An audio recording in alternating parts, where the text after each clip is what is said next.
Hey, everybody, you're listening to the Total Basis Podcast, and I am your host, Felipe, and with me, as always, it's Sean Flannery. Sean, how you doing this morning? We are good, just trying to get these allergies under control. Welcome to Alabama weather where you have nice, mild spring, followed by a tornado, followed by snow flurries, followed by just cold ass wind. So welcome to Alabama.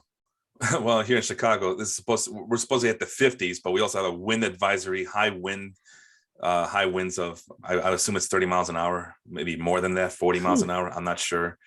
It's the windy city after all, but we don't get hurricanes. But yeah, it's the nicest day that we've had in a long time, and it's still windy as hell out there. But yeah, we're gonna make the day out of it after this podcast. So looking forward to that. But we are going to talk about starting pitchers. We do have a spreadsheet on the ready here.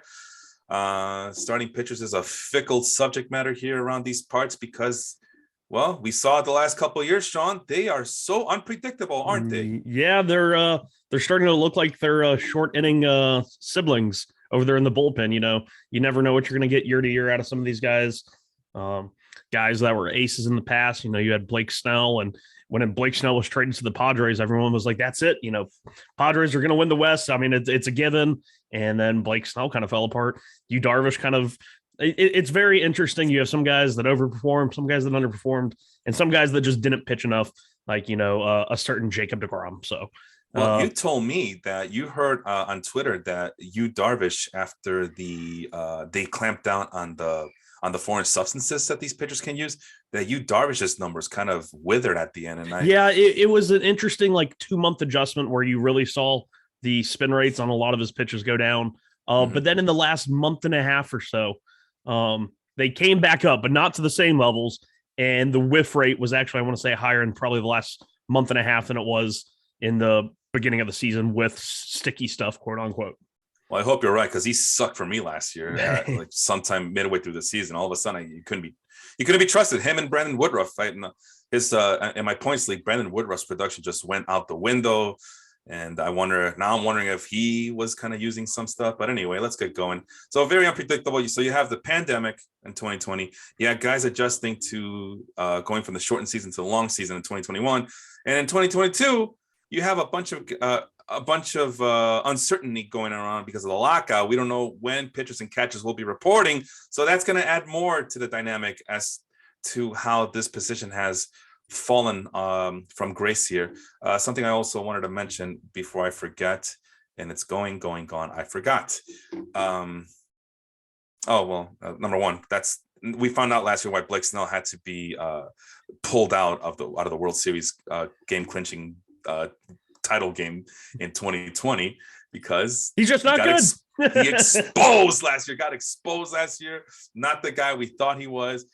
There was other stuff I wanted to ask, but let's get going. I'll go ahead and share my screen. I see that Jet wants me to talk about Corbin Burns, but hold on just a second there, Jet from Milwaukee. We have this sorted by batted balls per batter's face. So basically, how many batters did you face and how many batted balls did you allow? Or is it the other way around? I forget. Yep, it's batted balls divided by batter's face. And at the top of the list is some guy named Peter Lambert at 83.3% batted balls per batter's face. So that's a Colorado guy. So, well, that explains it. Well, yeah. Randy Dobnak from the Minnesota Twins. I mean, that's not surprising that he's up there. Lewis Thorpe, I believe, also from the Minnesota Twins. Listen, if it's a high contact rate guy, odds are they play for the Minnesota Twins because they're cheap like that. Yeah.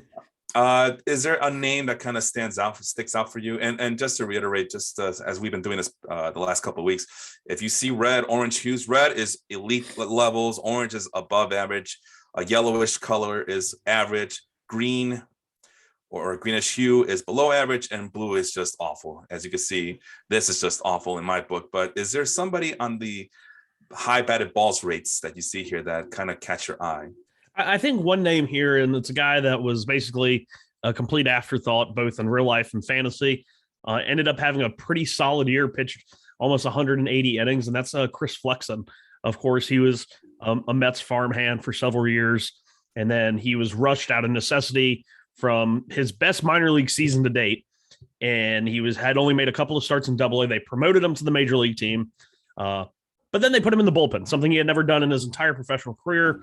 He came out, he struggled. They're like, okay, you're going to go back to the minors. He goes back to the minors, hasn't started in probably 3 weeks, has 1 or 2 starts, and then they call him back up to the big leagues. They're like, hey, you're a starter now.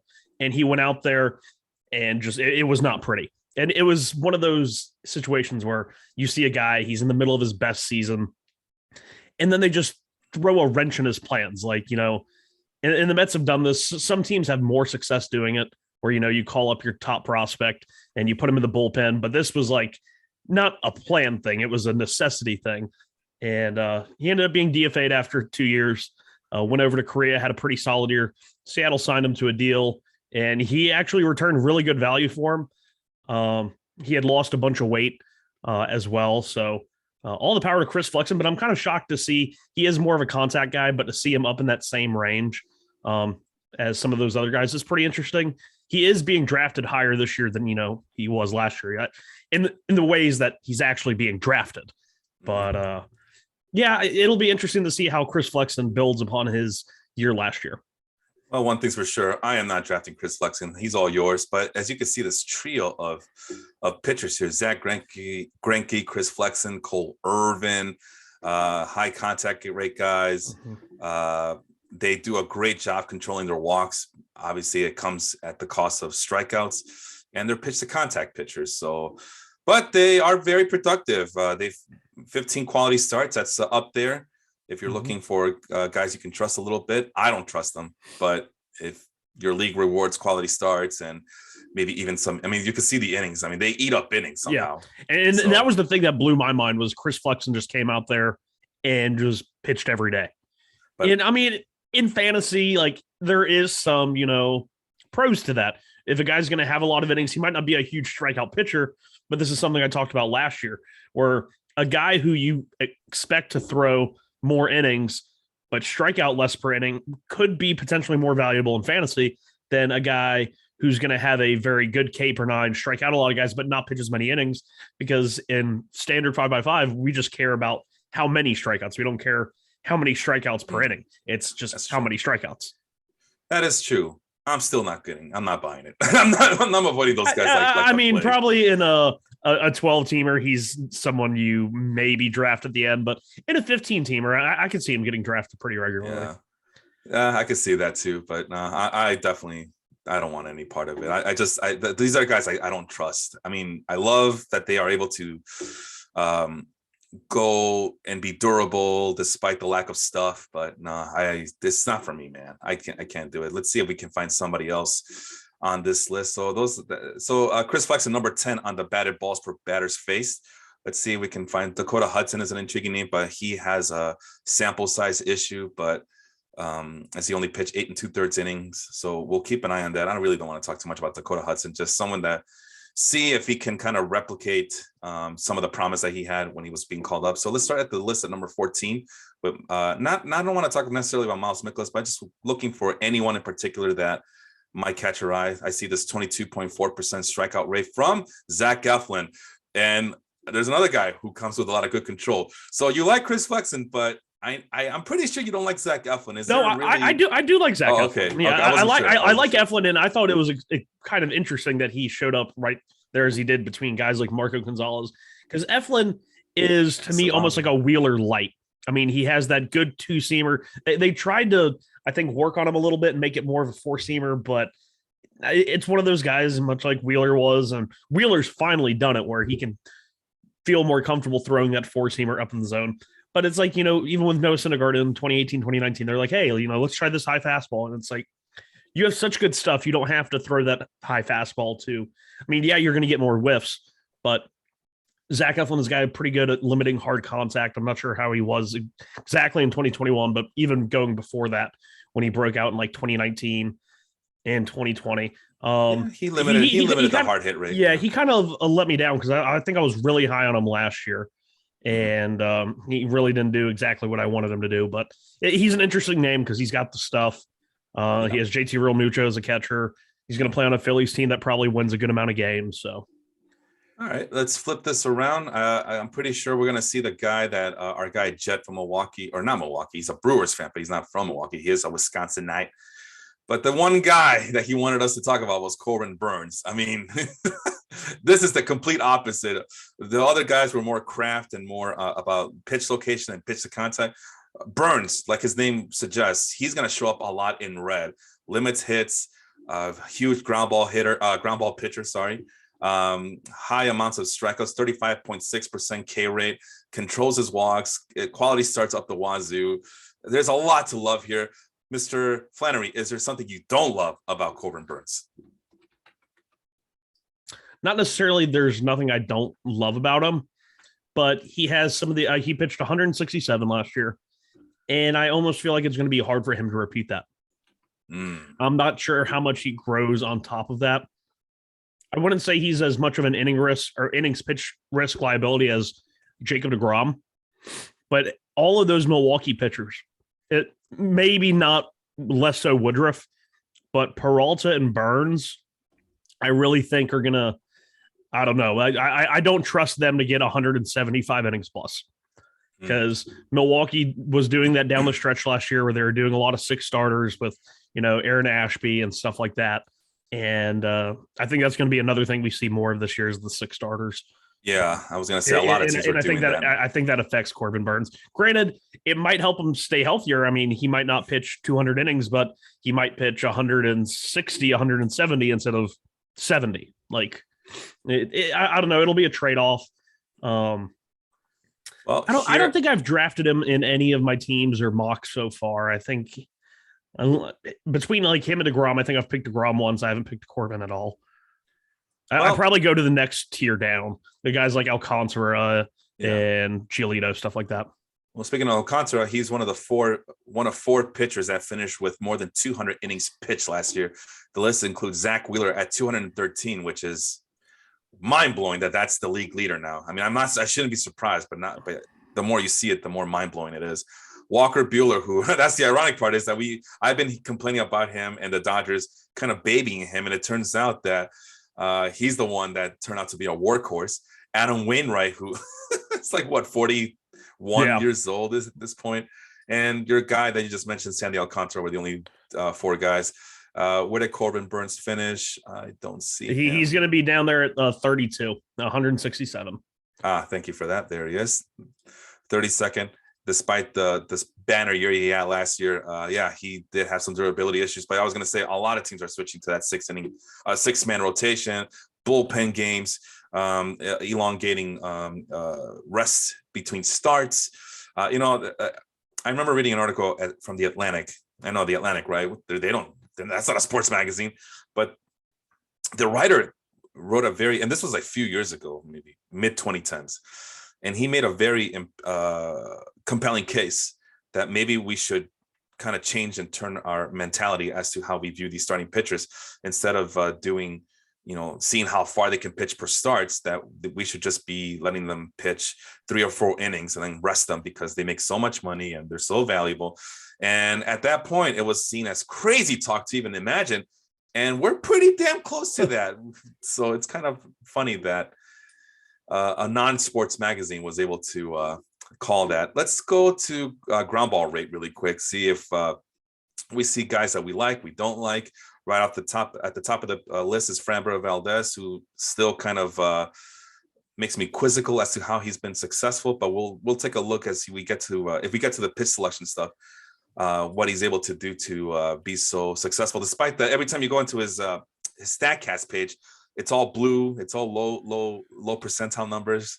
So, and I think you've explained it to me before, and I still don't understand, but we'll get to it. There's Dakota Hudson. Again, that's a playing time issue because he only pitched 8 2/3 innings. Yeah, as he came back from Tommy John, so he's predicted. Granted, if it's going to be his first season post Tommy John, you can't expect more than maybe 120, 130 innings.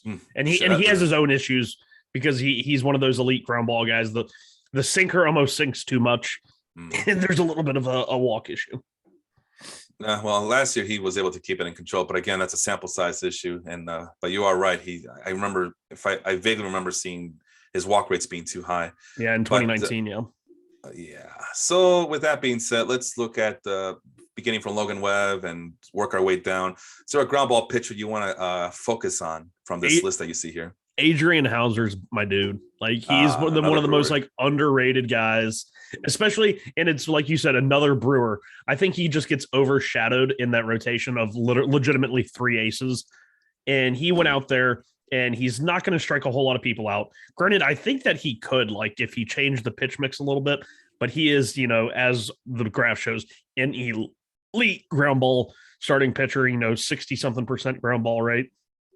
He pitched to a 3.2 ERA in 2021 over, he made 28 starts, a little over 140 innings, only 105 strikeouts, but he has, you know, like a couple of pitches that he could do something with, but he's just really good at barreling in that sinker to right-handers and then getting the curveball and the slider down and away. And if I think he started throwing that slider more, that's his slider had the highest whiff percentage of all of his pitches. Let's take a look. Yeah, and you pair that with his sinker, which is one of the most or the best performing sinkers, because you know in the StatCast era we're almost trained that sinkers are bad pitches. They get hit hard. They're not great, but they batted 209 against his sinker. They had a launch angle of -6 degrees on his sinker. I mean, it's a ground ball machine. His second most used pitch was the curveball, but I'd really be interested to see if he switched up this curveball slider usage, because I think that slider is, you know, a potential very, very good pitch. Well, as you can see from the chart here, it's mostly fastball, and it's probably the sinker. That's how they group it. That's how I grouped it here. With the fastball percentage, the breaking ball percentage, and off speed. I just went with a general look. Otherwise, this spreadsheet would go on forever trying to get every unique pitch that's available out there. So obviously sinkers fall under the fastball category, and he still utilizes it a lot, still with a decent velo. Not a lot of spin though on that. Is that a concern? I mean, you also saw that he had a very high walk rate. Are none of these things a concern for you? The issue with the sinker is it's going to have less inherent spin, just because that's what makes the sinker sink. And he actually gets an additional 2.5 inches of vertical movement compared to average on his sinker. And he gets a good horizontal. His changeup plays off of his sinker in that it fades in the same kind of direction, almost like a circle change. But what is interesting is last year he tried throwing he's always been a sinker 4-seamer guy. Really didn't start throwing the sinker consistently until after 2018. But in 2020, he threw that fastball, 20% of the time. It got crushed.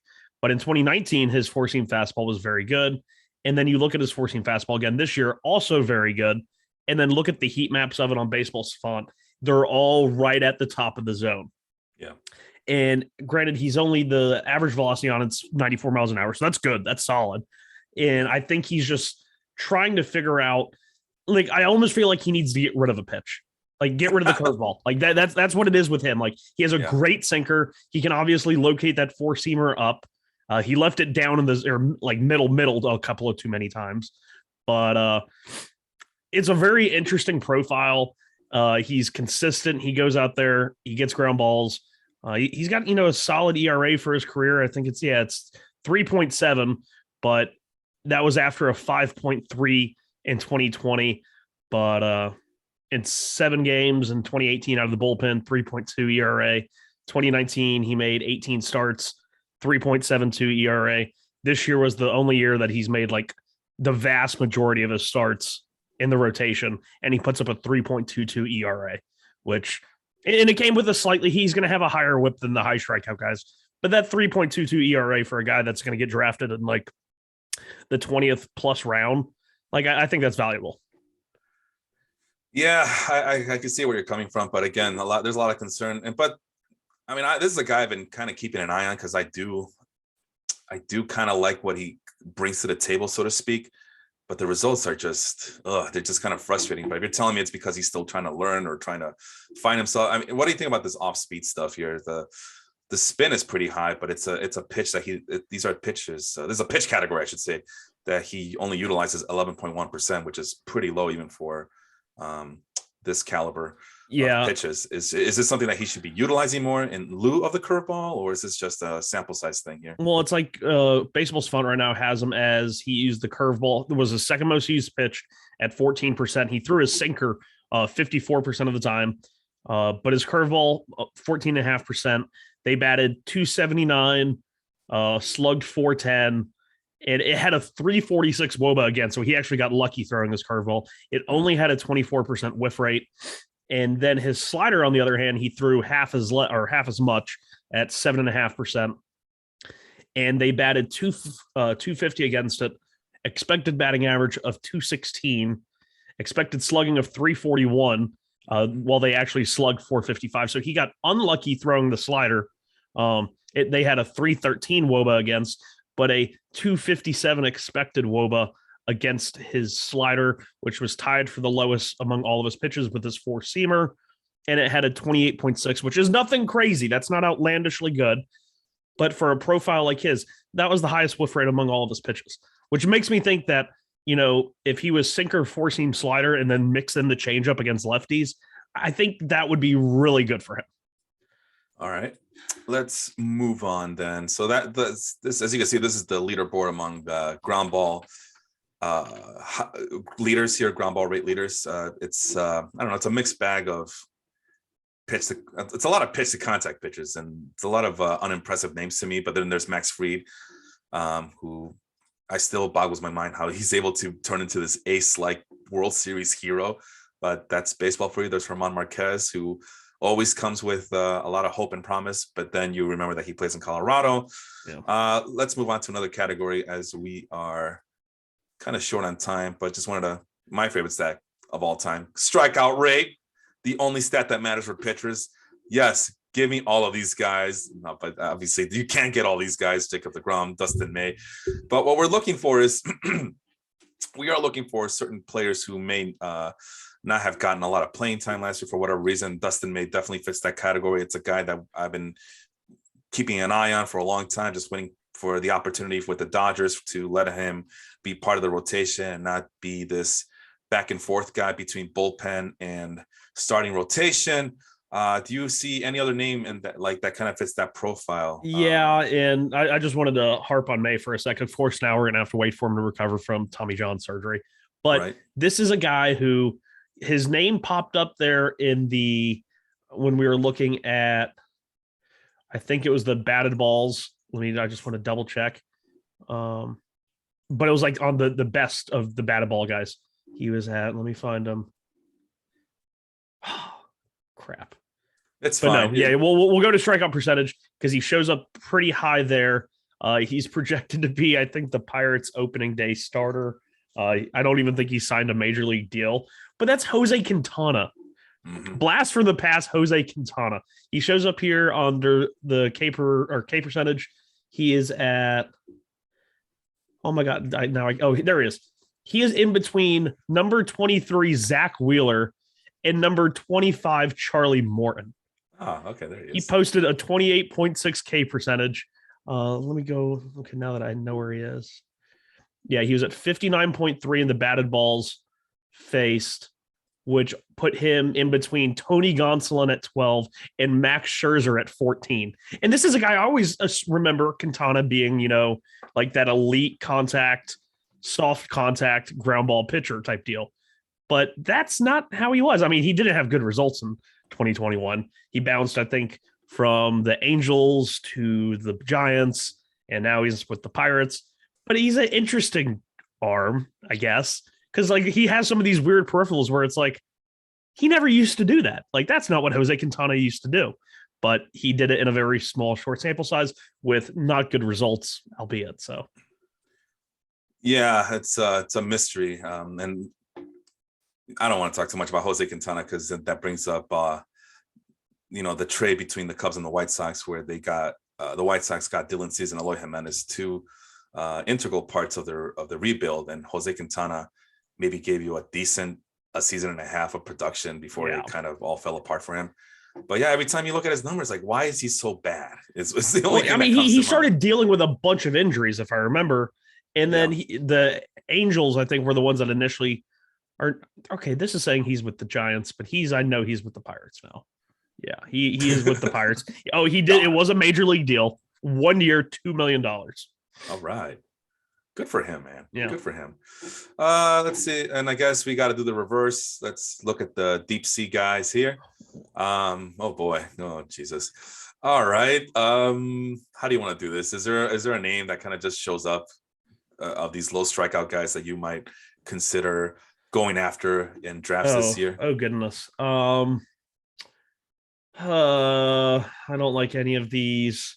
Michael Lorenzen, maybe just because he might get some two-way run in LA. Okay. What about Adrian Hauser? Obviously, we're going to take Adrian Hauser. We like him. And speaking of the Brewers, Jet has something to say about that as he's up and at it this morning. Craig Counsell definitely made me frantically wave my boomer fists, pulling pitches early. Well, like I said, every team's doing that now. That's like the thing to do now. So that almost sounds like the gauntlets of some superhero. I bring you the boomer fist. Boomer fist. Speaking of boomer, no, not really. Jacob, who just came off of doing a podcast on a Friday night, has been kind enough to join us this morning. How you doing, Jacob? I just saw that his episode of The Step Back with Leon is up and at it on audio only formats. I'm assuming it's also on YouTube, so go check it out as they kind of previewed the All-Star game on Friday night, I believe. Did you watch any of the All-Star game last night? What was it? There was the skills on the 3-point and the dunk contest, right? Correct. I watched 2/3 of the skills challenge before they started doing half-court shots to see who actually won. And then I fell asleep. You sound like my wife. She also fell asleep watching. That's like a Valentine's Day tradition in my household. But yeah, and the dunk contest came on, and I heard it was terrible. Man. I heard it was so bad. Listen, man, I look forward to that dunk contest every single year. I don't care what anybody tells me. They used to be better when Michael Jordan was in it or Vince Carter. I don't care, man. I love seeing the new young guys make a name for themselves in these things. But that was just awful, man. And I love all those players that were in that contest, but they got to do better. They got to choose better dunkers or something. They got to do something. I don't know. That was disappointing. I think the last time I watched it was like when they had the outdoor one, and it just went over terribly. And I was just like, yeah, I'm not watching this anymore. And meanwhile, you got a 7-footer winning the 3-point contest, and Karl Anthony Towns, as Jet is telling me that he went beast mode. And yeah, it was a sight to see him basically take his half-inch vertical and just draining threes like nothing. And this is off the heels of him proclaiming himself as the best shooting big man of all time. So anyway, that's enough basketball for today. Go check out The Step Back.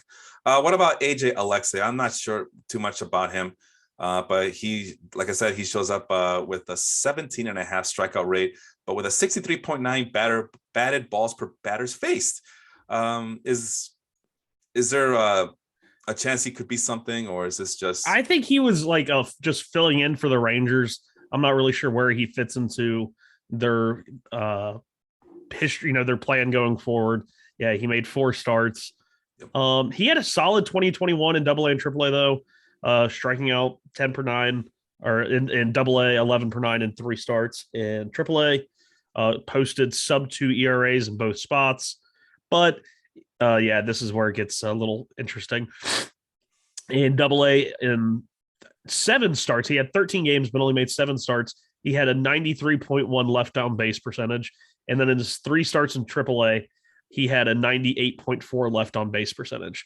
So stranding a whole lot of runners, posting very low BABIPs, which he posted a low BABIP even in the majors, but 4.7 ERA. I don't think I could pull up their roster resource. I don't think he's slated to start for them.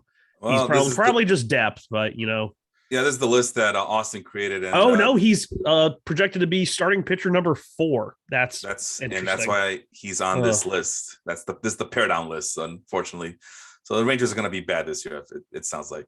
All right, last thing I wanted to talk about on the strikeouts. So the average, it looks like it's 23.4. So let's drop it down. Do we want an average strikeout rate on our teams this year? Let's go down to the 23.4%, guys.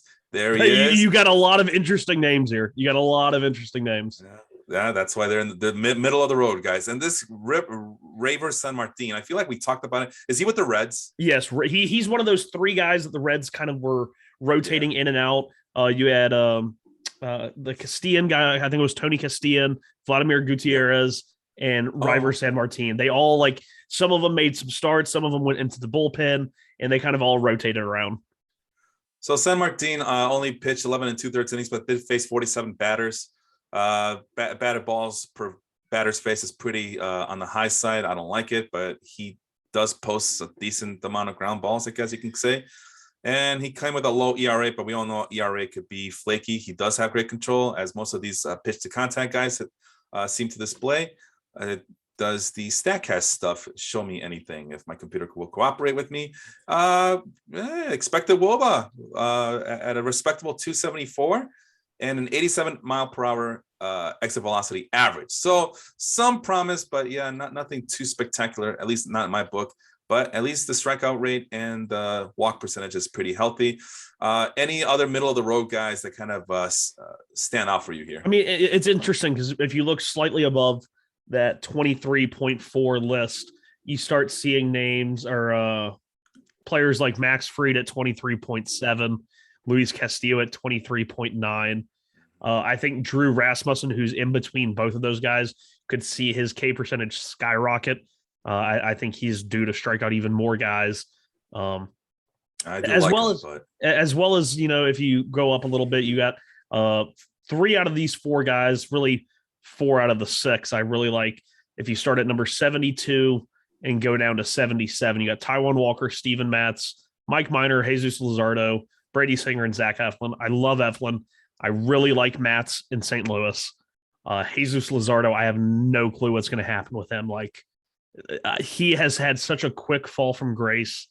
Sean, really quick, how did you have this sorted? Because I still am on the strikeout parade, but I don't see any of the guys you just mentioned here. They're at 20. They're below average now. They're now 21. Yeah. So it starts at 22.3 and go up to Eflin's 22.4.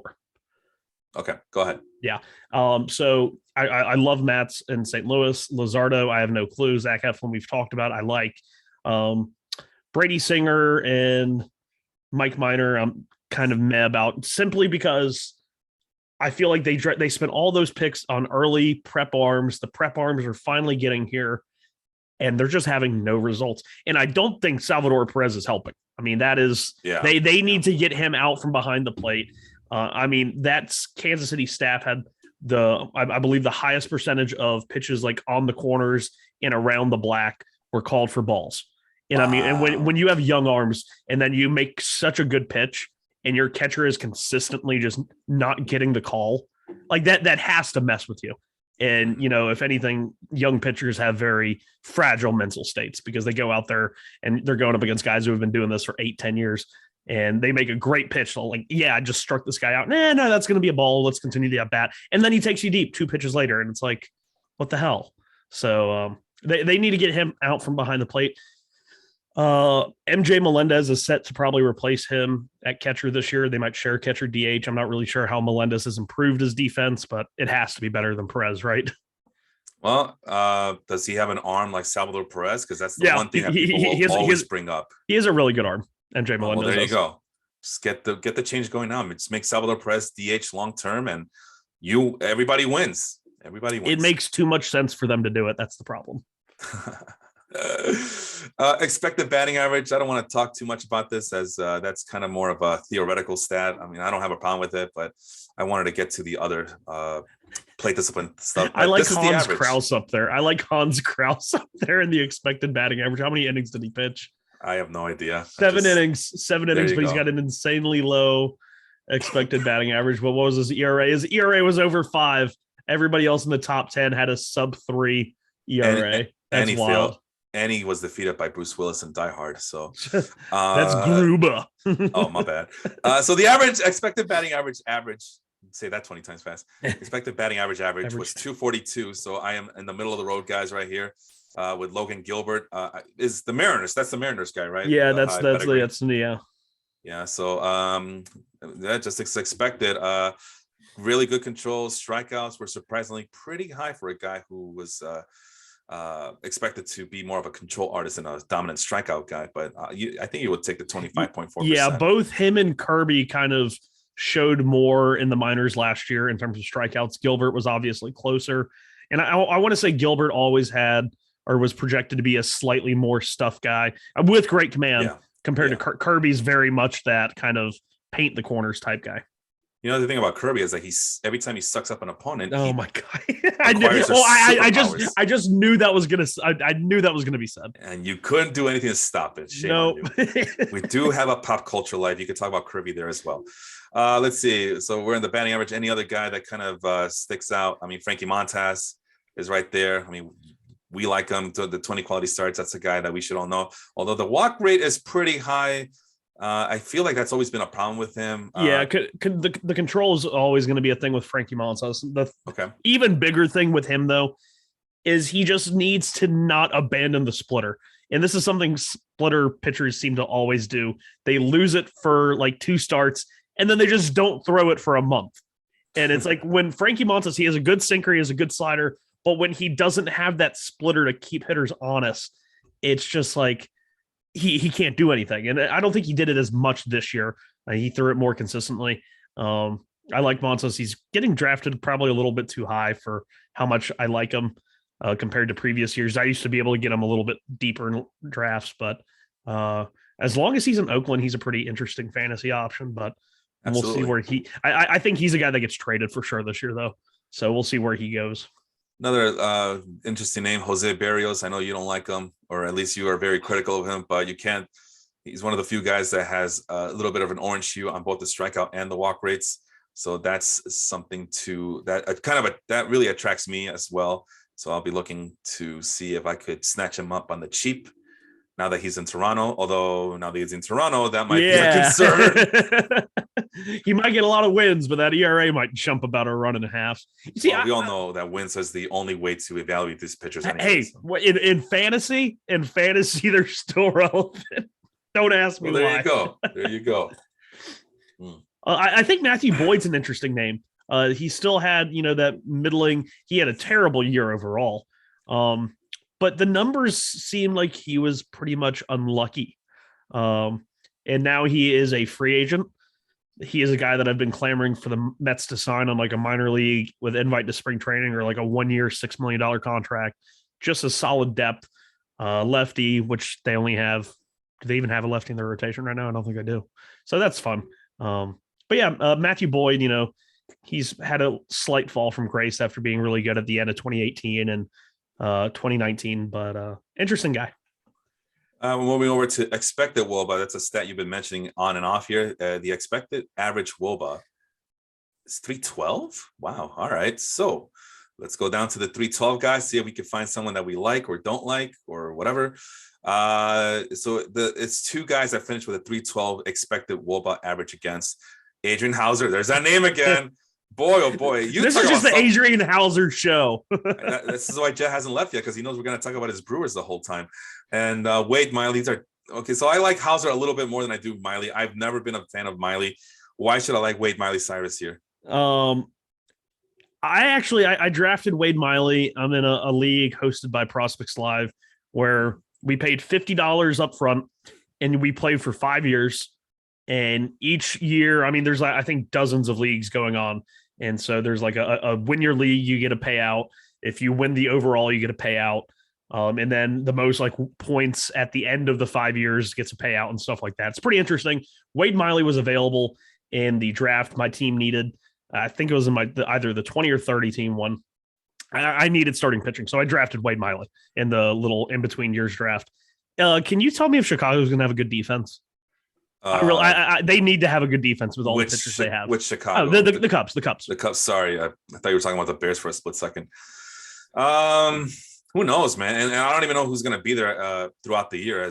They got a lot of veterans that they need to trade for prospects or whatever they can get. Maybe a bag of balls, a bag of chips, a bag of donuts. I don't know. So I'm not too attached to this Cubs current roster as this. I mean, they're definitely they're throwing out a type. They're throwing out a type. Like that's if you look at the rotation: Hendricks, Stroman, Miley, Alzolay, and I can't remember the 5th guy. It sounds like the 2020 and the 2021 Cubs. It's just they're just cheaper. I think we talked about this before. Pitch to contact pitchers are cheaper, and therefore the Cubs are going to stockpile on them because they don't want to pay top dollar for pitchers anymore. Alec Mills, that was the other one. Yeah, Alec Mills. Oh, he's Mr. Pitch to contact. That entire rotation is pitch to contact. Pitch to contact, more craft and stuff. And as you know, Eno Saris agrees with me, or I agree with Eno Saris. But it's a prediction. That's a theory I always had.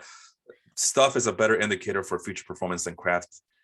So says his projections and numbers. And Saris is a more established name in fantasy baseball than I am. So I will cede to him. And no, I'm going to send a strongly worded email that you are just as equal to Saris. Oh, I thought you're wrong. You're wrong about that. But no, I mean you see my pitching stuff. I always go for the guys who I perceive have really good stuff, and I always feel like command and control could be something that could be taught, depending on the pitchers. But yeah, the other thing I probably have with a lot of these pitch to contact, especially with the Cubs, and Cubs isn't going to bring this up a lot this year.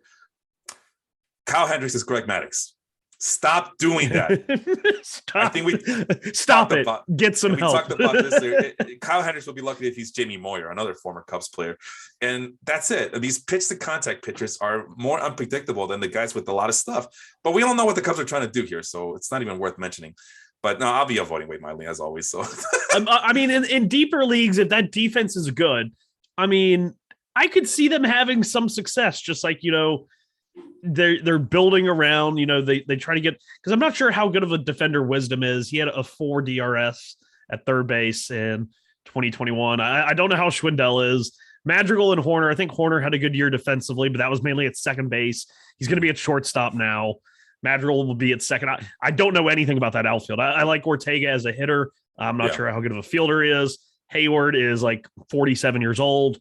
Listen, don't get attached. Cub fans, do not get attached to this roster, all right? A lot of those guys, Sean just mentioned, even Wilson Contreras, they're going to be gone soon. So you're going to see some AA, AAA guy who's also... Well, they need to trade Wilson Contreras to the Braves and get back like Pache, and they just need to go all in on the pitch to contact and defense. That would be so much fun. No, here. They need to trade Wilson Contreras to the Braves and get back William Contreras. That would be something. William Contreras, Christian Pache, and some other prospect. Make it happen. I love it. It's the best trade the Cubs have done in the last couple of years. No, I'm joking. Some other guys, Huascar Ynoa shows up on the mid-tier ex-Woba factor here. Huascar Ynoa as a guy who kind of has some orange and reddish hues here on the strikeout and walk. I love him. That's a guy that I'm always targeting. Don't like the fact that he broke his hand due to some immaturity. Yeah, I was just going to say, I would say I love him too, because I don't want to make the guy mad. Because I've seen what happened when he gets mad. Sean Manaea upped his strikeout rate and suddenly looks like someone you might want to go ask him off to the dance to. What number is he at? He's number 85 on this list. 85. I don't like Sean Manaea, and it's nothing against the guy personally. Mets fans have been saying all offseason, we need to trade for Chris Bassett or Sean Manaea. Give him JD Davis. Give him Jeff McNeil. We really need Sean Manaea. And I'm like, if you take Sean Manaea and put him in any other park where he makes 16 of his starts at not the Coliseum, it's not going to be pretty. I mean, he gets so many outlets. Yeah. No, I don't think he's a good pitcher. I think he's a solid innings eater, like back of the rotation, but I don't think he's like a 2 or a 3. And some people treat him like a 2 or a 3. I'm always wary about Sean Manaea because of all the reasons you just mentioned. But man, there's every damn year something shows up in either the StatCast numbers or in the projections that go, you know what, I've been too rough on Sean Manaea. Let's give him another chance. And here's another example. That's a decent strikeout rate for a soft tossing lefty, and the control is there. But you're right. All the other things that you mentioned is a cause for concern. And I think that's pretty much it here on this list. Who's this guy? Jordan Montgomery, but yeah, Yankees. Sean Manaea is just a lefty Rick Porcello. Hey, some people would say that Rick Porcello was a good pitcher. Not me, though. Hey, Rick Porcello had a higher Fangraphs WAR than he didn't have. No, it was in 2020, the shortened 2020 season. The top 2 pitchers that were becoming free agents going into 2021, the 2 highest pitchers in Fangraphs WAR were Trevor Bauer and Rick Porcello, even though Porcello had a ERA over 5. That's why I don't trust I don't trust Rick Porcello. I thought that the 1 year where he won the Cy Young was a fluke. He shouldn't have won it. That was bad. Justin Verlander. He should have won. Another name I want to point out was John Means, by the way. John Means might be someone you want to. Although, how long term is his injury? I thought he was injured. I think he's supposed to be healthy. Okay. Not 100% sure though. Might be confusing him with some other guy from the Orioles. Then let's move on to barrel rates. We talked about this long enough about the pitchers and the hard hit and all the stat casts, because I don't really want to move on to the plate discipline stuff. But basically, really, really good pitchers have low barrel rates and really bad pitchers have high barrel rates. So there, I said it. There's Jose Quintana, even though we just talked about him. But yeah, it's a mostly pitch to contact pitchers. So I show up on this. Steven Strasburg at number 18 at 10.2% barrel rate. I did not expect that from him. But yeah, he's cooked. Carpal tunnel. He's cooked. No, you're gonna see some stats here. I think Strasburg is cooked. I mean, you're gonna see some stats here that are gonna surprise you. You'll see. And the hard hit rate is the same trend.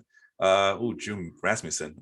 That could be one of those and Garrett Richards too, where they throw hard, so they get hit hard. So Tyler Glasnow was up there. Yeah. All right. Well, then let's move on. Shane Bieber's always been that type of pitcher. When he gets hit hard.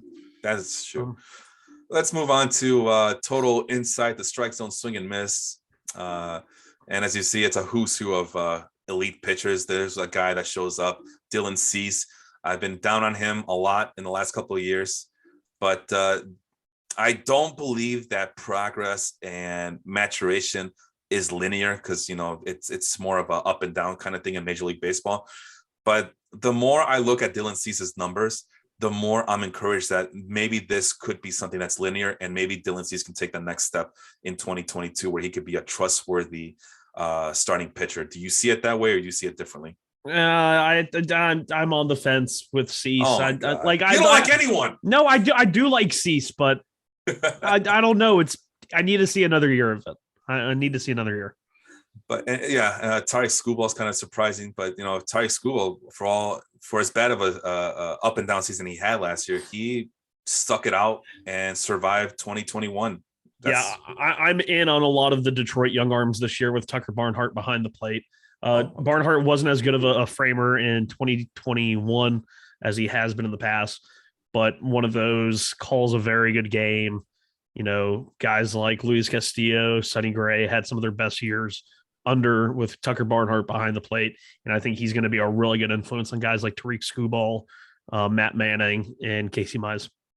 Inside the strike zone swing and miss percentage. And Felipe, why are you looking at inside the strike zone when you've only done outside the strike zone for hitters? Well, inside the strike zone, I can't help but imagine, and you tell me if I'm right or wrong about this, Sean, I can't help but imagine seeing guys who are going up there and just have impeccable command and just lights out stuff. For here's a pitch inside the strike zone, good luck hitting it. And there's so much movement and there's so much velocity that these hitters are just going to whiff right through it. And of course, as always, it's a who's who. Jacob deGrom, Michael Kopech, Freddie Peralta, who we're high on, rounding out the top three, with Dylan Cease on number 4, Max Scherzer number 5. Any name that kind of surprises you? Because I got one, Patrick Sandoval. I was going to say it, and he's been a popular name in terms of fantasy baseball Twitter recently, and he's a guy that I was huge on in 2019 when he made his debut, or when he was getting called up that summer, because he started off the year in Double-A in the Southern League, and I just missed getting to see him pitch. He was supposed to pitch in Montgomery, and he got promoted to AAA. Never got to see him, but he's got, I want to say, 3 pitches that are over 30% whiff rate. Wow. Yeah, it's a fastball slider changeup kind of look. I don't want to look at Aaron Sanchez. I want to look at Sandoval. Is he still? Who's he with again? LA Angels. The Angels still? Yeah. Wow. And they said that the Angels can't find pitching. How weird. The issue with him is, he gets hit pretty hard. He had a good year this year. In 14 games started, 3.62 ERA. This year, he actually seemed to have definitely improved upon the average exit velocity against. He was really good in 2021. Holy crap, I didn't realize how good he was. Yeah. Wow. Talk about sleeper. Oh, did he switch up the pitch mix? Yes, he did. He threw the changeup more than any other pitch, and that is his best pitch. Oh, I love it. That's cool. I hadn't looked into his season at all until 139 batting average against his changeup with a 51.4% whiff rate. His slider at 38.3%. Oh, that's what it was. His changeup, I think, had the second most or third most highest whiff rate compared to only Jacob deGrom's slider and There was he had that changeup had the third highest whiff percentage of any pitch in baseball. That's sum it up. Jacob deGrom's slider was 1. I can't remember who it was 2. Oh, it was Glasnow's curveball, I think. That's what it was. Okay. Well, the off-speed average spin isn't there. I guess you don't really need to have a high spin, but then you see a guy like who's this guy right here?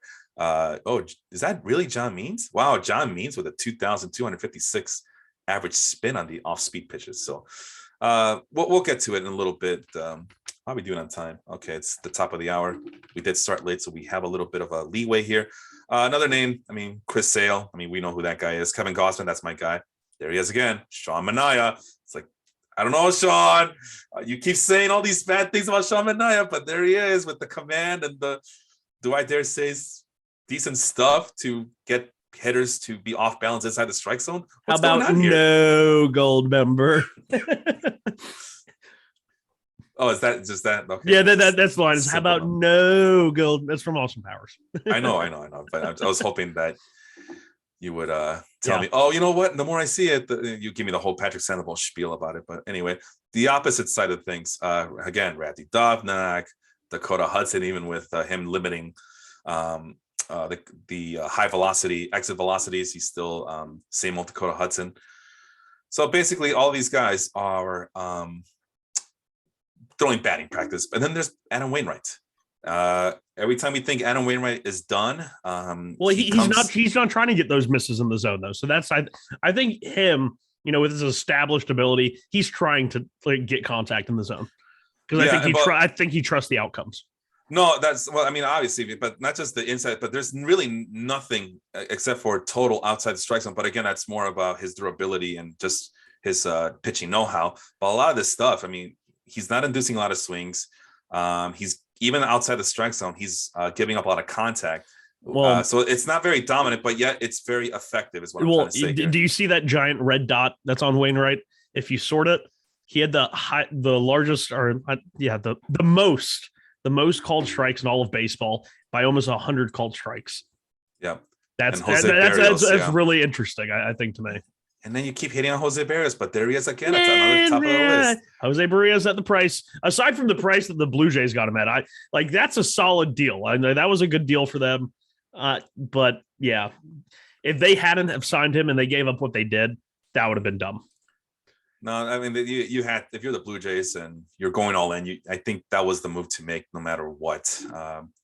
So anyway, there's Zach Greinke, Patrick Corbin, Matt Manning, highly touted prospect from the Tigers. I think you said you believe in those young Tiger pitching core, including Manning Casey used to be Mize. The guy I was the highest on, but now I'm leaning towards Mize and Skubal. But Matt Manning has the frame. He's just got to figure it out. Let's see if we can find anybody else who might be attractive here. So a guy with a high outside the strike zone swing and miss and pretty respectable, if not very good, outside the strike zone contact rate, and that is Franberg Valdez. And there it is. My answers have been questioned. The reason why Franberg Valdez is so effective is that he keeps hitters off balance outside the strike zone. At least that is my theory looking at this chart. What do you think? Yeah, it's the curveball. It's so much a good pitch out of the zone, both for swing and miss and for getting a lot of ground balls, which we obviously know that Franberg Valdez does get the most ground balls in baseball. And he does it, in an interesting way that it's not a primary, like he does throw a sinker and he throws it a lot, but that curveball is the go-to pitch. Everything else is a change of speed off the curveball. And a very high average spin on that breaking ball, on those breaking ball pitches at 2,873. Where does that rank on? Let me double check.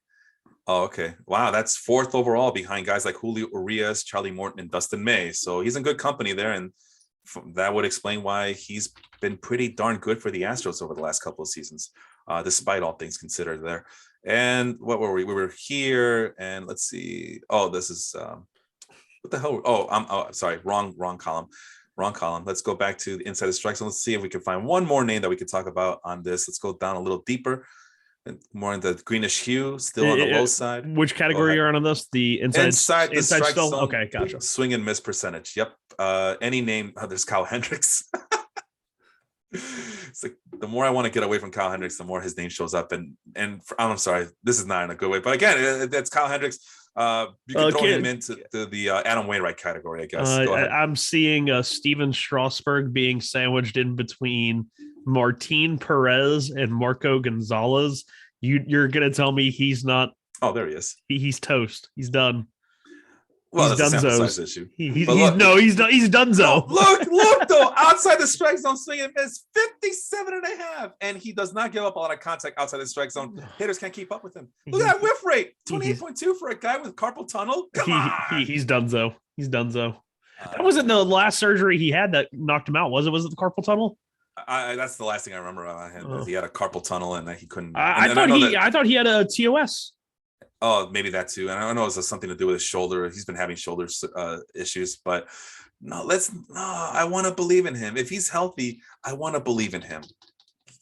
Squeeze one really good season out of him. You already got the really one good season. Got him a national championship. You got him a World Series. Yeah, you're right. There was a national. That was what they got. Yeah. All right, let's move on. Total outside the strike. Oh no, we're doing outside the strike zone swing. Oh, now here's my category. Oh yeah, look at that, Jacob DeGrom, Corbin Burns, and Raverson Martin. We just talked about him, didn't we? Holy crap! So keep an eye on him. Domingo Germán. What? I know that when our guy Melvin was doing the updates on the Caribbean World Series last year, he would mention Domingo Germán a lot. And I don't know, are these real, or is it just a surprise factor that he had going for him last year? What do you think? I don't know. I think the most interesting guy in all of that is someone like Sandy Alcantara, who we saw take that next step, because obviously Alcantara was a good guy like in the zone with so much movement of the sinker and velocity, but he really started throwing his slider in such a way that it was enticing to guys to swing. So they started off as strikes, but ended up outside the zone, and hence increasing his outside zone swing, percentages. But that's an interesting one. I'm kind of Michael Wacha being that high is interesting. Yeah, he is a fan grabs and Statcast darling, and I can already hear the boomers telling me that Wacha, is he? Sometimes you'd be surprised. When I was like looking for starting pitchers, Michael Wacha's name showed up a lot, because sometimes throughout the year, FIP and those other categories love what he brings to the table, like XFIP and Sierra. He posted some respectable at times when I was looking for free agent starting pitchers last year. I mean, I want to say I was expecting a little bit more when the Rays signed him, but now he's going to be in Boston, both him and Dick Mountain, so that should be fun. For hitters, you mean? Yeah, well, Wacha had a 5 ERA. Well, here's the issue right here. He got strikeouts and walks. He posts enough respectable of a strikeout rate and definitely keeps his walks in check. No, he gets creamed when they make contact, though. But when they make contact is what the problem is. And 70.5% batters. But I mean, things like this though, what was it? The outside the strike zone swing, and this is you're inducing swings outside the strike zone. So to me, that's always been a category, and it's full of guys. But here's a surprise: Kyle Hendricks again, just when I want to get away from him. And outside the strike zone. Outside the strike zone swing, so he induces a lot of swings, but he has to because he's a pitch to contact pitcher. But still, Pablo Lopez is up there. Let's go down a little bit lower. These are the last 30%. You got Luke Weaver. So Michael Wacha, Luke Weaver, basically the same pitcher. So don't worry about it. Adrian Hauser, the one guy on the Cubs who is not a pitch to contact pitcher. No, he's still a ground ball guy. Well, he has a slider that likes to make him think he's not, but no, he is. In terms of stuff, by default, he probably has the best stuff on that team. On fastball alone, I mean, he has the highest velocity on average than any Cubs pitcher, at least when I last checked, unless he too succumbed to some sort of weirdness last year and whatever. But it's like one of those things don't belong together, and that's him. Hey, Felipe, I have a dare for you. I want you to go on Twitter, and I want you to say Albert Alzolay has the best stuff in the Cubs rotation, and I want you to tag Marcus Stroman, and I want to see how fast you get blocked. Because that would be a really fun competition. Oh no. Excuse me. I would do it myself. I would do it myself and just say it came from you, but then we both get blocked. But I'm already blocked, so I can't do that.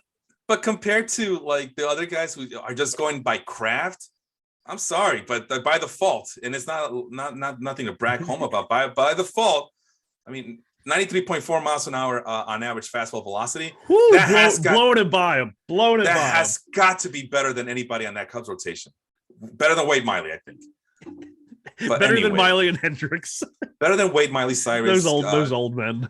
And Ted Hendricks over there. So Danny Duffy, but he sucks. No, here's what we're looking for. Shane Mcclanahan. Finally, we're talking about a good pitcher here.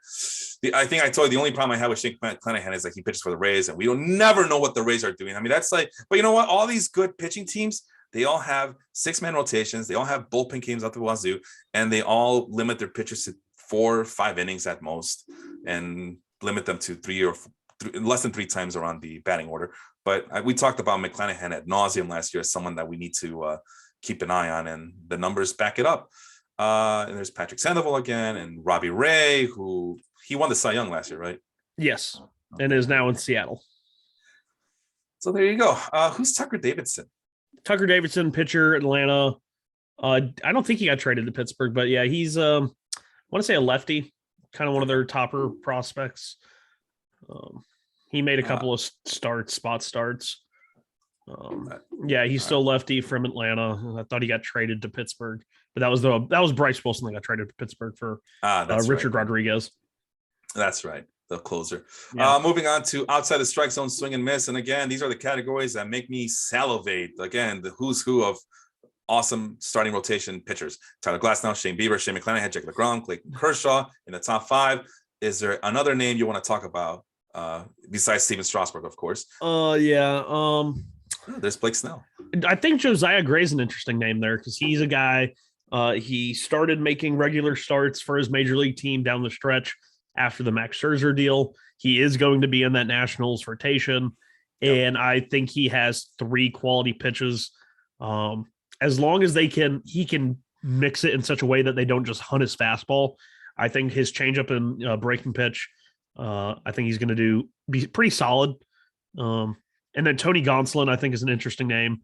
Yeah, we always talk about the Dodgers rotation, and it's like, oh, they have so many good guys that, you know, who was it? It was like, it used to be Stripling, and now it's Gonzalon. And it's like, you know, that these guys, they might not start off the season in the rotation, but by this way or the other, they're going to make 10 to 15 starts, and they're likely going to be very good starts. And I think Tony Gonzalon is one of those guys. There's Tanner Hoek, who's another guy that we were clamoring for the Red Sox to throw. Basically, if a pitcher is high on this outside the strike zone swing and miss percentage, their odds are they're going to be pretty elite. So let's flip it over and see if we can find. Jesus Luzardo has a higher outside the zone swing and miss percentage as Kevin Gausman. What? Oh, hey, there's a reason why I drafted both those guys at one point. I mean, they're virtually the same, but it's just so weird because Jesus Luzardo's had so many issues. Yeah. Well, there's a difference between being a veteran like Kevin Gausman and an unproven prospect like Jesus Luzardo. Hopefully, he'll bounce back with the Marlins. That's another guy I'm kind of keeping an eye on in drafts because I can't help myself. Outside the strike zone swing and miss percentage, so we're looking for any kind of red, orange hue on this page here. So let me go over, and there you go. Here's a guy, Ryan Yarbrough. As much as I don't like Ryan Yarbrough, there's another guy who just brings me my attention with the 31.7 outside the strike zone swing. So he is inducing swings outside the strike zone, but it's obviously for contact reasons. And who do you see on your end there? I think this whole list is a very interesting set list of names because you have some guys that are controlled pitchers. And I want to think that they're going to be on the tail end of the swing and miss outside the zone because some hitters will be like, hey, I know this guy. He lives in the zone. And if I see anything that it's even, like the command guys, they live inside the zone. Like Kyle Hendricks. Inside the zone. Auto zone. Sponsored.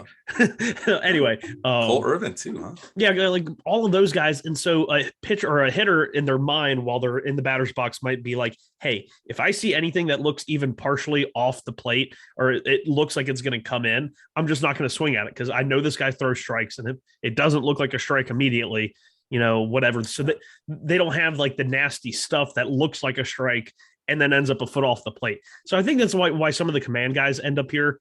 and then partially just because they don't pitch out of the zone all that much. Yeah. So, but then you have some people like, Spencer Howard has good stuff. Adrian Hauser has good stuff. But it's mainly like the contact guys. So that's like, it's an interesting, weird, like John Means, I wouldn't expect to be there. I think with his changeup dropping out of the zone. But I also think that him and Giolito are kind of the same way. I think their changeup gets good results, whether it's in the zone or out of the zone. So, and the other thing I wanted to point out was what these low outside the strike zone swing and miss guys tell me is that they're just trying to paint corners. They're all trying to be Greg Maddux, but without the natural ability and talent. So, because not everybody is Greg Maddux, damn. It's like, oh, I hate when they do that. Anyway, I don't want to go back to that well again. So what is the average? What is the nice happy medium here? 43% is what the average is. So let's look at some of those average guys before we move on to the next thing. There he is. So the most average guy on the outside the strike zone swing and miss percentage, Luis Castillo, which is a guy we've been kind of we've been disappointed. We were disappointed in him last year for sure. But that's a guy that we've been talking about since the very beginning of the existence of this podcast, how much we love him. Will we see a more dependable Luis Castillo in 22? I don't know. Like Luis Castillo is just, to me, like, I don't know what I'm going to get from him. Like, I'll draft him, but I'm just, it's one of those, like, whatever at this point. It's so up and down with him, it seems. Like, I almost feel like he's turning into the NL Jose Berrios. All right, last thing, with the whiff percentage. Again, same thing. These are the stats you want to look for when you're trying to evaluate elite starting pitchers. What is the look, Jacob deGrom again. Like every time we go to the highest, it's like DeGrom. As a Jacob deGrom owner in a keeper league, it just pisses me off to see his name up there. Like, what could have been? And Matt Bushnell, my buddy over at the Football Life podcast, The Audible, he told me he looked at my team last year again. And how did you have a losing record with this team? Like, I don't know, man. Everybody got hurt. Everybody started sucking. Whatever. You see, this to me makes no sense that Jacob deGrom also had the highest swing percentage in all of baseball. That's weird. If you just do swing percentage, it's not weird. You know why? Because good pitchers will induce a lot of swings. But Tyler Anderson's number 2. All right. Well, Sandy Alcantara is number 4. Michael Wacha's number 3. Okay, Jose Urquidy is number 5. Those are 2 pitchers you've been clamoring for the last couple of years too. Hey, I like Joe Ryan. I like Joe Ryan. I like Joe Ryan too. Kevin Gossman. You know how I feel about Robbie Ray, your Cy Young winner. Carlos Carrasco, a guy. Yeah, more often than not. So either you have a high swing percentage because you're trying to induce contact, or you have a high swing percentage because your stuff is so good that hitters cannot lay off of it. Yeah, it was really interesting watching him. Every start from 2021. Some teams just had it was one of 2 approaches. Like they were going to go up there and they swung at the first 3 pitches. And then you had teams that wouldn't go up there and they wouldn't swing on the first pitch at all. It was just, they couldn't decide. It's like, okay, we're going to try and get him behind in the count. And he was just like, Jacob deGrom goes, 101 on the black outside corner. Like you're not getting ahead of the count, bub. The most average whiff percentage is 25.6, and that belongs to Bruce Zimmerman. That's not someone we need to talk about, right? Please tell me. Yeah, but who's around that? Nate Valdez at 25.9, Tyler McGill's 25.9. Walker Buehler. Yeah, some interesting Nate. Eduardo Rodriguez. Look at that. Eduardo Rodriguez. I think Eduardo Rodriguez is going to be a big time winner for fantasy leagues this year. Big ballpark, solid defense, a lot of speed in the outfield, hopefully. Sorry, remind me where he's at now. Eduardo. Detroit. Oh yeah. Let's see here. Who else? Pablo Lopez, although that's a lot of green and bluish hues, so that's a kind of a red flag for me. Spencer Howard still trying to prove to me that he's still a highly touted prospect, even in Texas. So what was the total or the average whiff percentage? 25.6. Bruce Zimmerman. 25.6. Jose Berrios, 23.7. Oh, okay. Up there. That's a red flag. Yeah, Wade. He has the same whiff percentage as Wade freaking Miley Cyrus. There he is. I see him. But look at this. But he does induce a lot of swings and a lot of swings and miss outside the strike zone total swing and misses. So he's doing something right. I mean, listen, if you're gonna celebrate Adam Wainwright for just padding those stats, we should do the same for Jose Berrios. That's all I'm saying. 25.6. So is that what I said? Yeah, Bruce Zimmerman. Any other name that kind of shows up? I think it's going to be interesting to see what happens with Luis Patino this year. I mean, like he was a guy that Tampa like tried to give him the ball, but like he wasn't earning it, and so they just stopped because they're trying to win. And it's like so funny that like the Rays, a team that cut corner and not really cut corners, but cut cost, very frugal. They get this big time pitching prospect like Luis Patino, and instead of actually giving him the ball outright after trading their ace, I mean at the time Blake Snell for him, they let Patino pitch or Patino, and he didn't deserve it, and they just took the ball out of his hand, put him in the bullpen, and said next man up. And I think that's a really interesting thing because the quote unquote cheap teams normally would be like, hey, this is the guy. He was the headliner of the deal that we traded our ace for. We need him to pitch. He's going to put, asses in the seats. But the Rays were like, nah, dude, if you're not going to get the job done, go sit in the bullpen. So it'll be interesting to see what happens with Patino. I still think he's going to be a reliever, but he's going to be a very good reliever. John Gray is a name that I feel like now that he's out of Colorado. I mean, let me go back. Texas ace. Yeah, I mean, that has got to be nothing but benefits for him. I mean, there's a lot of orange on this. The one thing that you don't see is the outside the strike zone swing percentage. He wasn't losing a lot of swings outside the strike zone, but that could have something to do with the thin air or his breaking pitch is not falling that way. But there's a lot to like about him. And that brings us to our next segment, which is the pitching tendencies. How many fastball percentage, fastball velo. And you see that he still believes in his fastball. It's still at a healthy 94.9 miles per hour. The breaking pitches are also there, a decent amount of average spin there. And even the off-speed velocity is 87.6, which is at the top of the list there as well. So a lot to like for John Gray. That's a guy I am keeping an eye on. How do you want to do this? You want to do fastball percentage, fastball velo, fastball average spin? What do you want to look at first here on the fastballs? With fastball, let's look at velo. I want to see if we have any sort of outliers here. I'm already seeing a couple. Check the ground.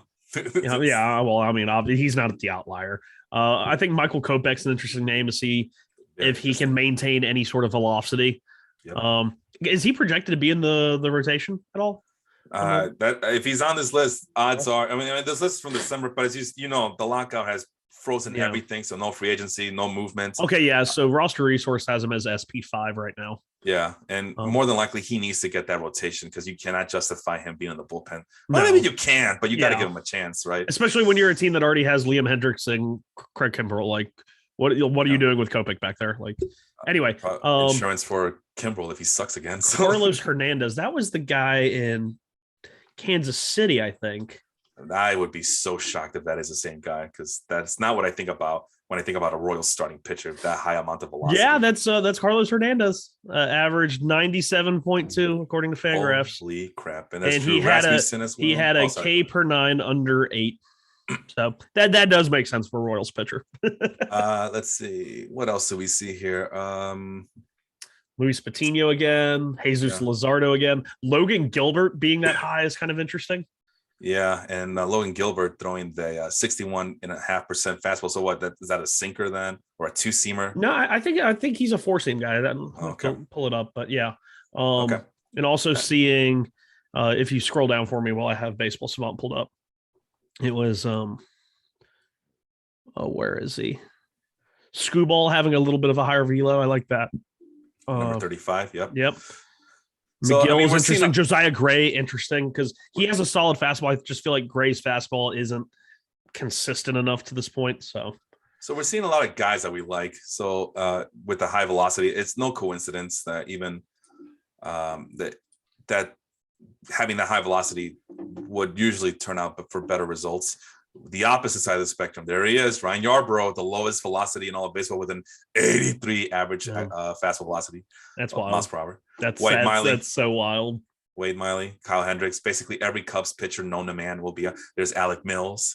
This is why Adrian Hauser is better than all those guys because at least his fastball's over 90 miles per hour. Suck on that. Yeah, Gilbert's straight four-seamer. He threw it 61% of the time, and the heat zone for it was not pretty because it's basically all just giant red radiating out from middle. So that's awesome. Got to work on his fastball command. The slider was in good spots. The changeup was kind of like Giolito-esque, throwing it high and into righties. Curveball all over the place. So No, that's great. I mean, because we assume that Logan Gilbert was just a command pitcher. So with those guys, they don't depend too much on velocity. But I mean, if need be, he can.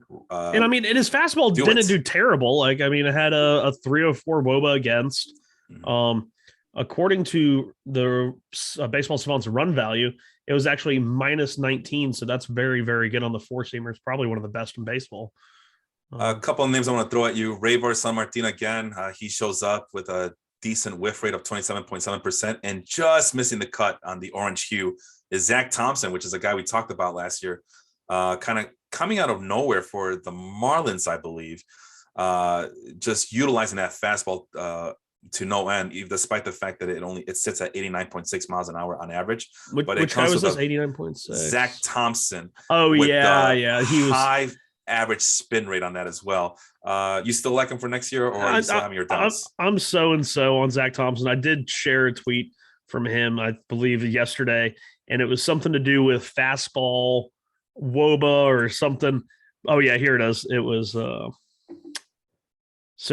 Alex Fast over there with Pitcher List, and he also works for ESPN now as well. It was the most consistent pitchers on a start-by-start basis with a sub-4 FIP overall. And the top 10 was Trevor Rogers, DeGrom, Buehler, Mcclanahan, Zach Thompson, Freddie Peralta, Jordan Montgomery, Lance Lynn, Woodruff, and Logan Webb. And somebody responded to it, and it was, all the guys in the boardroom, but like there's like the crack-headed Big Bird in there. And it's like all the people on their laptops, DeGrom, Trevor Rogers, Buehler. And then the label over Big Bird is Zach Thompson. Because he just does not fit in with that list. But he's an interesting name. I don't know. I'm mad towards it. You mentioned Jordan Montgomery. He shows up on the low end of the fastball, despite the fact that he hits up 91 miles an hour. 29% whiff rate, along with high swing rate as well. So, but the fastball spin rate isn't there. Not that, I don't know. Is this still a thing, fastball spin? Well, we'll take a look at it right quick, but I want to go back up here. There's Yu Darvish sitting at 90 miles an hour, but a very high average spin rate and a decent whiff rate, despite the fact all the things that we talked about at the beginning of this episode. Yeah. Let's go down a little. What's the average? I'm sorry. The average is 92.6. So let's go 92.6. And there's a couple of names. Jose Suarez, who I don't remember where he was pitching. LA, I believe, Angels. Another Angels. And Zach Eflin. There's that name again.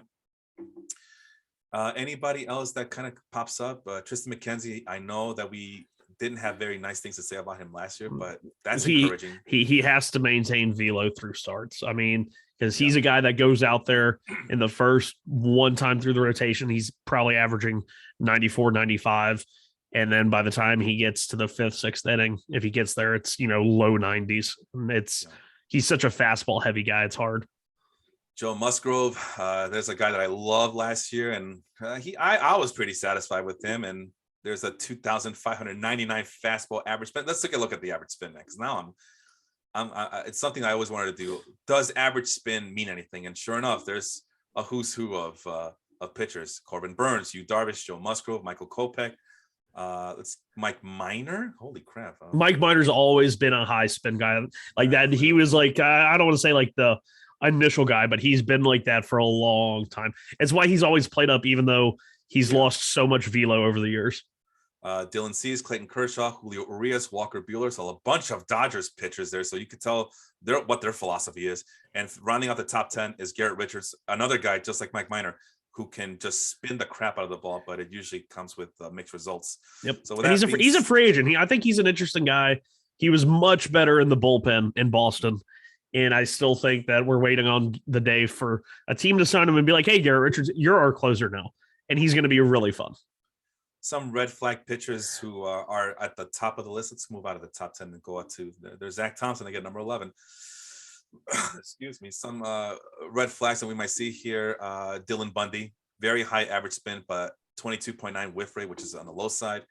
Spencer Turnbull, which is a guy I know that you've been heralding for the last couple of years. You still believe in Spencer Turnbull? Yeah, but he's coming off Tommy John, so it's all up in the air with him.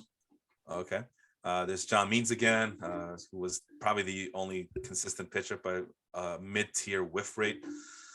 Kyle Freeland. I don't want to deal with Kyle Freeland, but again, these are just guys with very high spin rates. It's like, remember that time Kyle Freeland finished third in the Cy Young voting behind Jacob deGrom and Aaron Nola? Pepperidge Farm remembers. Nuh-uh. The average is 22-29. So who falls on that list? 22-29 goes to a couple of guys who came close. Carlos Carrasco and Jack Flaherty. Those guys are good, right? Yeah, they're okay. They're okay. Carlos Carrasco, I want him to be so good for the Mets. I'm not seeing it though. I think he just hasn't pitched enough in the last 2-3 years combined. Everything is going in the wrong direction. Ground balls are going down, home runs are going up, exit velocity going up. I think he's cooked too. This is average fastball spin on the low whiff rate is a guy, Jamie Berrios. So we've been looking for positives for the Angels. And is Jamie Berrios still with the Angels? I don't remember at this point. He should be, right? Barria. Okay. You said Barria, right? Jaime Barria, yeah. I thought you said Berrios, and I was like, who's that? I want to say he was still Angels last I looked.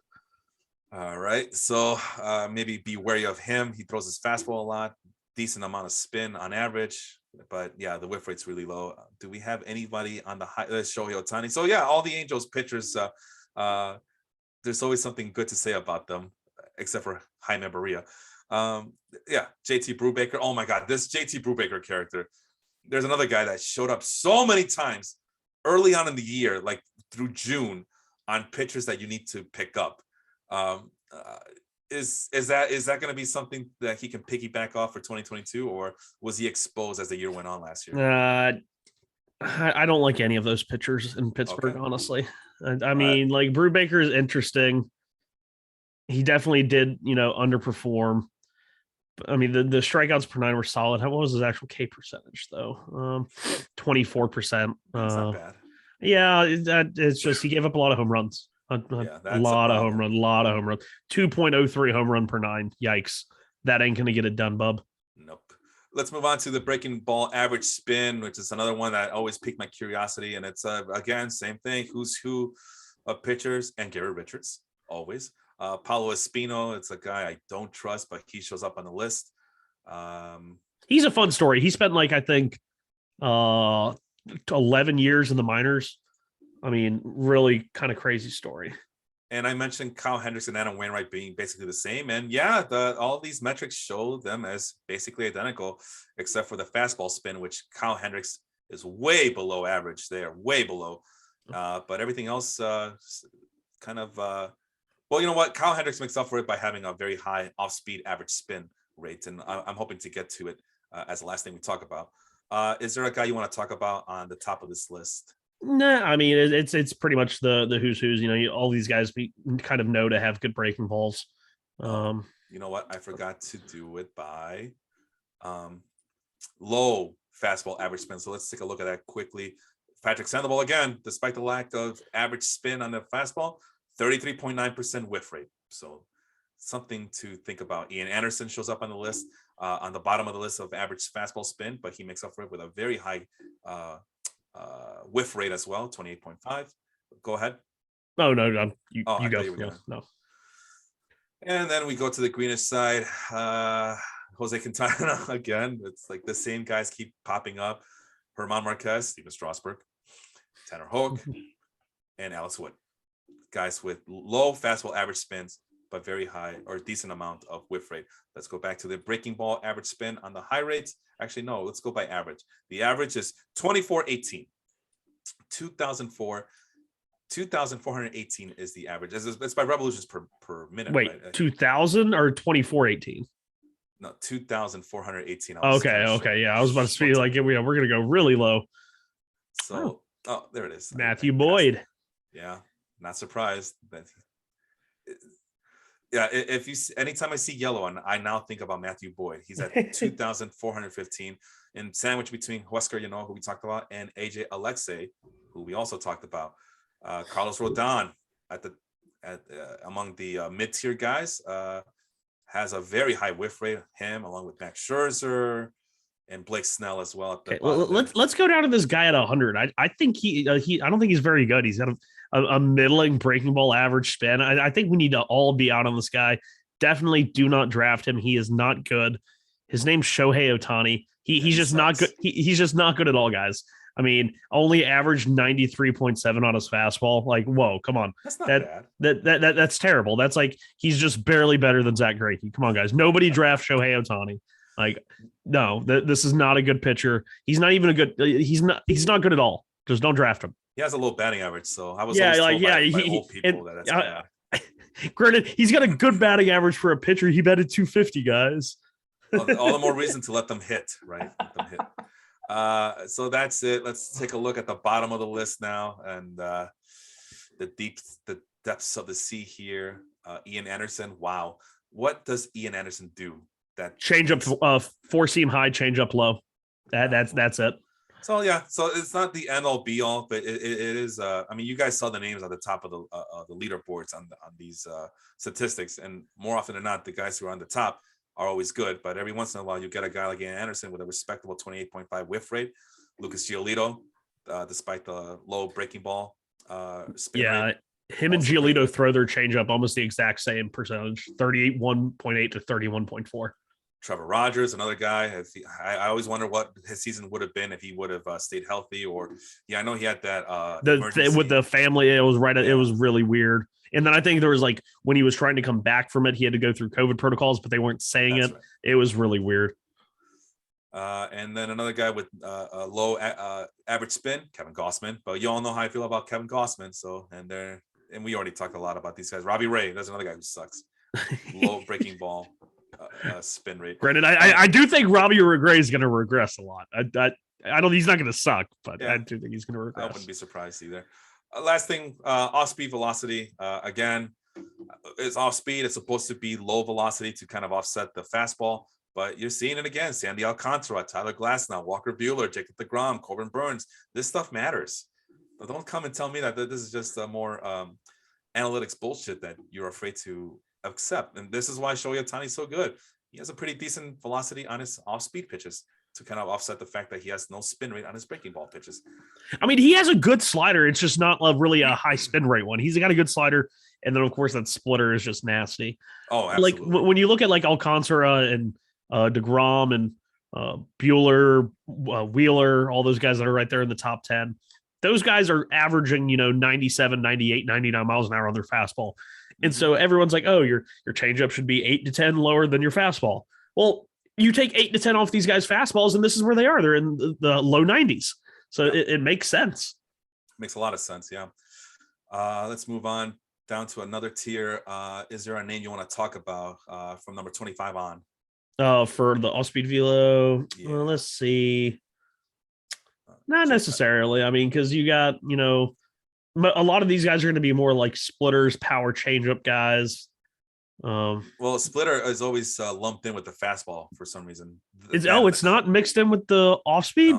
No, I forgot what it was for changeups, but I was kind of no. It has to be because if you do sort by off speed percentage, Kevin Gossman's number one. Yeah, Kevin Gossman's number one in off speed percentage.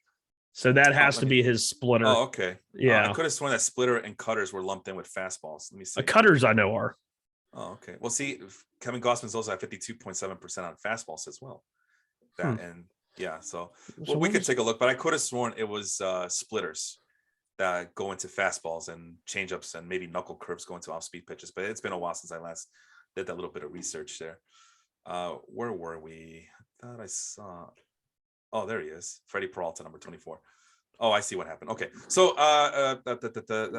red flag with a low whiff rate but a high off-speed velo, but we talked about him ad nauseum already. Adrian Hauser, just something to keep an eye on. Miles Mikolas. Oh no, not again. Not again, always. Franberg Valdez, just when I thought I figured him out, there he is again with a 26% whiff rate, so that's kind of mid-tier, but everything else looks good. So take it for what it's worth. Let's see, Lance Lynn, he's pretty decent as well. What's the average? Average is 85 miles an hour. So okay, So what I have here on Kevin Gossman, just to kind of clarify the off speed. So he threw his fastball 52.8% of the time. Okay. And according to Fangraphs, threw his split fingered fastball, which is now outside, 36.6% of the time with a 5.1% changeup rate. Granted, that was probably just the same pitch. And that would bring him right to like 41 something percent that he was at.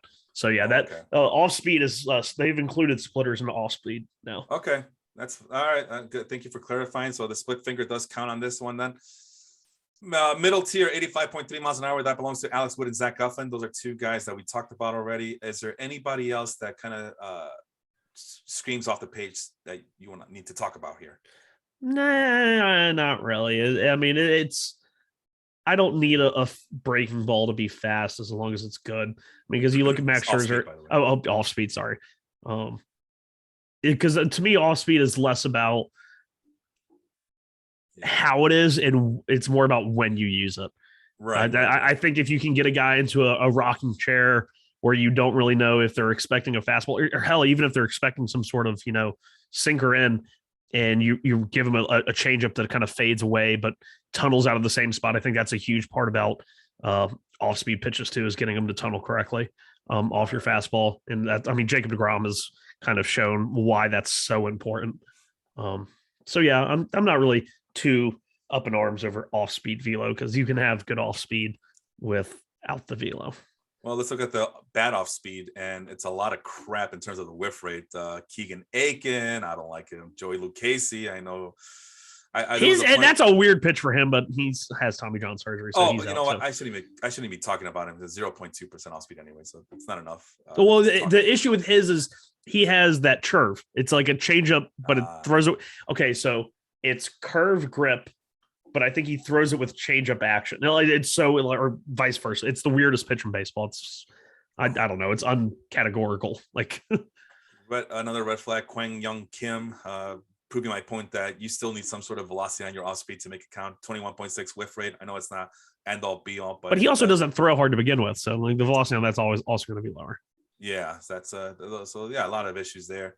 Let's go move up a little bit more and we'll finish with that. Again, Patrick Sandoval shows up. I'm just trying to see if we have Kenta Maeda, despite the low velocity, but then again, he also comes with a 90-mile-per-hour fastball velocity, but he makes it work with a 29.3 whiff rate. Do you think he's going to bounce back in 2023? I hope so, man. He was drafted so highly last year in a lot of leagues. Because he almost won the Cy Young in 2020 in the short season. He showed up on Erin's cocktail napkin when she was drafted. Oh, the infamous. Really quick, Luis Garcia also shows up. Low off-speed velo, uses at 11%, but everything else 30.5% whiff rate. So keep an eye on that. And don't draft Randy Dobnak. Please, for the love of God, do not draft Randy Dobnak with the Twins. But he's got a cool mustache. Does it handle bar well? Oh, no. Okay, that's it. That's the end of the show. Felipe did it one too many times. I'm going to handle Felipe off screen with my left hand. Randy Dobnak. But at least he doesn't walk guys, right? Yeah, I believe he has very good control for last I checked, but I already closed this spreadsheet, so I don't care. No. No Austin today. I think he told me he was on mini vacation. So I hope he enjoys it. I'm assuming he'll be back next week. There's other podcasts, Dong City. They should be coming up on Wednesday. The Step Back, I already talked about them. Football, I have no idea. They're going again on a weekly basis now that the football season's over. They could use a break. Those are our other podcasts. Check us out on Spotify, Google Plus podcast. Sorry, Google Podcasts. Google Plus hasn't been around since 5 years now. I'm missing YouTube. I guess it's YouTube, there you Google go. Plus, Google Podcast. Sorry, iTunes, Stitcher, iHeartRadio, and I did mention YouTube, so you can see the spreadsheets. If you're listening to audio only, go check out our YouTube page as well. What are we? The Life Group Podcast. We are the Total Basis Podcast here. For Sean, I am Felipe. We will see you all next week. Adios, guys.